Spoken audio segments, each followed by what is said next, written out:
एक इंतहाई important summit Pakistan के अंदर होने वाली है, एससीओ कॉन्फ्रेंस। बहुत ही अफसोसनाक खबर, सिविल नाफरमानी की तहरीक जो है वो शुरू हो गई। मतलब सिविल वॉर स्टार्ट हो गया। एक जानिब जो है अवाम है, दूसरी जानिब पाकिस्तान के इदारे हैं। गाजा और इसमें कितना फर्क नजर आ रहा था आपके डी चौक में?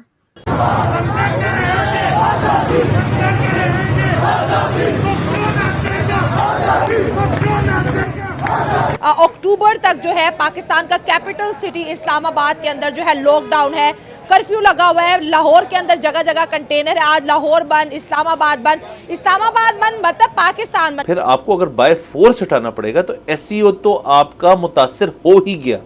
120 तो अफगानी पकड़े गए हैं जो आपके हमला करने वाले थे असले के साथ। तहरीक इंसाफ की मुल्क दुश्मनी खुलकर सामने आ गई है। एहतजाज के पीछे छुपी खौफनाक साजिश बेनकाब हुई है। बैरिस्टर सैफ ने भारतीय वजीर खारजा जयशंकर से मदद मांगी है। जयशंकर को एहतजाज में शिरकत की दावत दी गई। कहा कि चाहते हैं जयशंकर तहरीक इंसाफ के एहतजाज में शिरकत करें। इंडिया के फॉरेन मिनिस्टर पाकिस्तान आ रहे हैं। एक साइड पे हम नारा ये लगाते हैं इंडिया का जो यार है गद्दार है, ये हम गलत करते हैं। कैपिटल सिटी को जो है ब्लॉक कर दिया गया। आवाम इस वक्त जो है समुंदर की तरह रोड्स पे निकली है।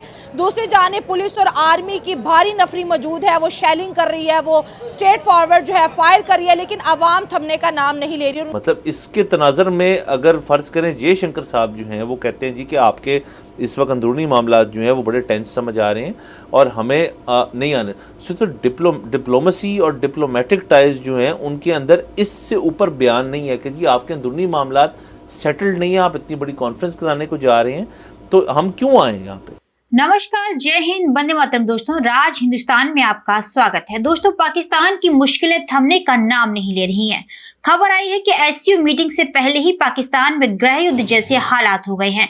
लाहौर से लेकर इस्लामाबाद तक और पीओके से लेकर बलूचिस्तान तक पाकिस्तान से आजादी की मांग को लेकर भारी तादाद में आवाम सड़कों पर निकल आई है। साथ ही पाक के पाले पोसे संगठन भी बहती गंगा में हाथ धोकर पाक में कोहराम मचाने के लिए तैयार बैठे हैं।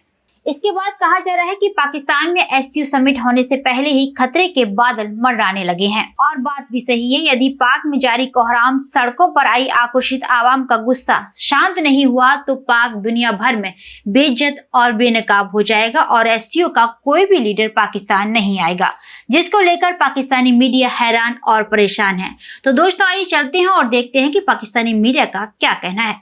और पीटीआई के लोग जो है वो ये कह रहे हैं कि उनके प्रोटेस्ट के लिए आ रहे हैं। साथ आज 2 दिन हो गए हंगामा हो रहा है इस्लामाबाद में, हर तरफ कंटेनर्स हैं। ये हम क्या मैसेज दे रहे हैं उन लोगों को जो पाकिस्तान आ रहे हैं एससीओ की मीटिंग में? आरजू, आज पाकिस्तान हार गया है, जहलियत जीत गई है। आज आपके पीर पीरनियां जीत गए हैं, जिन जीत गए, जिन्नात जिस तरह पाकिस्तान जो चला रहे हैं वो जीत गए हैं। पाकिस्तान हार गया है। वो किस तरह हार गया है? देखिए, मलेशिया के आपको पता है प्राइम मिनिस्टर मौजूद हैं पाकिस्तान में, और जो मनाजर मैंने देखे आज ड्रोन के जरिए जो तस्वीरें दिखाई गई इस्लामाबाद की, आपका क्या ख्याल है? भारत की एजेंसियां, भारत के इंटेलिजेंसिया, फॉरेन अफेयर उनकी, चाइना की, रशिया की जो आ रहे हैं, प्राइम मिनिस्टर्स आ रहे हैं, क्या ख्याल है वो नहीं देख रहे होंगे कि हमें वहां जाना चाहिए या नहीं जाना चाहिए?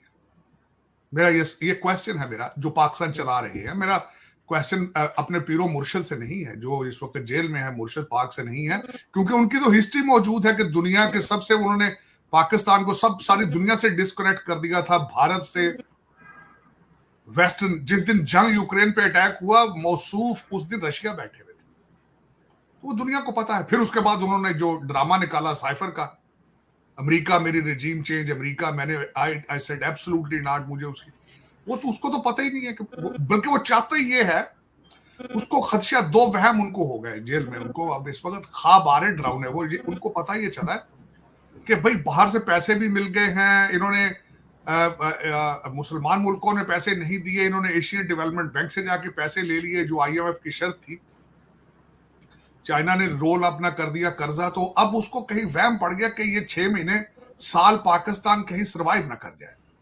दूसरा, कॉन्स्टिट्यूशन कोर्ट के ऊपर जो एक सुप्रीम कोर्ट के आया डिसीजन, तो उन्हें लगा है कि मैं 1-2 साल जेल में बैठा रहूंगा और पाकिस्तान कहीं सरवाइव ना कर जाए। उसने कहा हमला कर दो इसके ऊपर। हमला हो गया।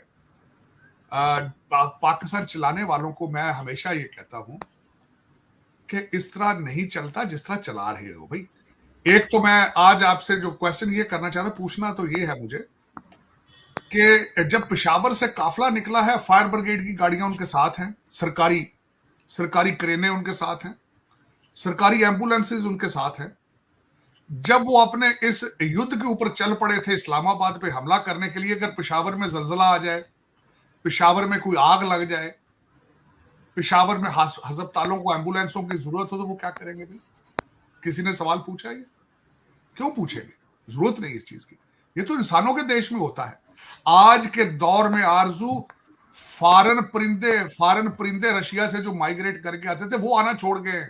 फॉरेन लीडर किस तरह आएंगे, फॉरेन इन्वेस्टमेंट किस तरह आएगी यहाँ पे? आज जो आप मैंने मंजर देखे हैं गाजा और इसमें कितना फर्क नजर आ रहा था आपके डी चौक में।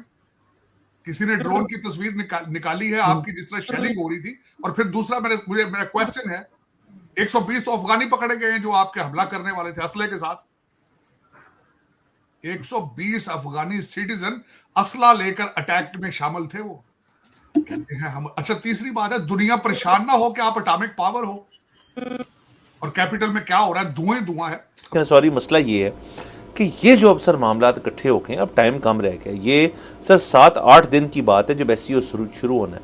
तो आप देखें इंटीरियर मिनिस्ट्री अपनी जगह जो इतनी प्रोएक्टिव हुई है, फौज को लाया गया, ये भी प्रोएक्टिव मूव है बहुत।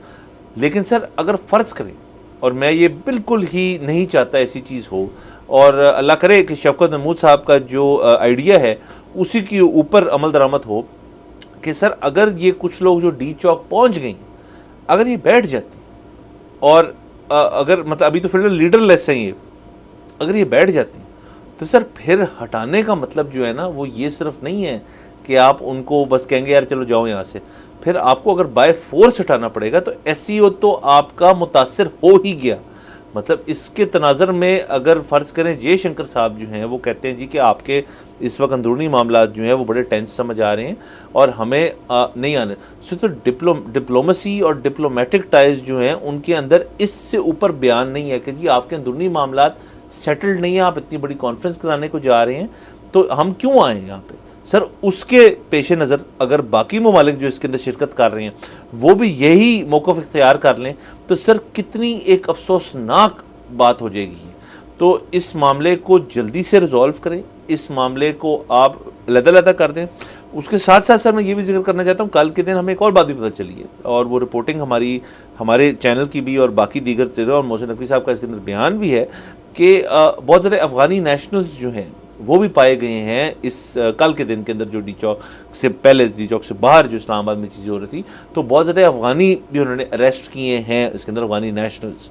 सो ये भी एक पहलू है इसके अंदर जिसके ऊपर हमें एग्जामिन करना पड़ेगा। ज़ाहिर है हमें इंटीरियर मिनिस्ट्री और दीगर जो सिक्योरिटी हल्के हैं वो हमें बताएंगे इसकी डिटेल क्या है और इसके ऊपर हम किसी और दिन डिस्कशन ज़रूर करेंगे। लेकिन ये कल का बयान जो है ये भी मौजूद। तो हर इंसान इस वक्त टेंशन में है कि मुल्क के अंदर कौन सी नई जंग का ऐलान हो गया। जब से पाकिस्तान आज़ाद हुआ है आपने कहीं कभी कॉन्स्टिट्यूशन की हुक्मरानी देखी है?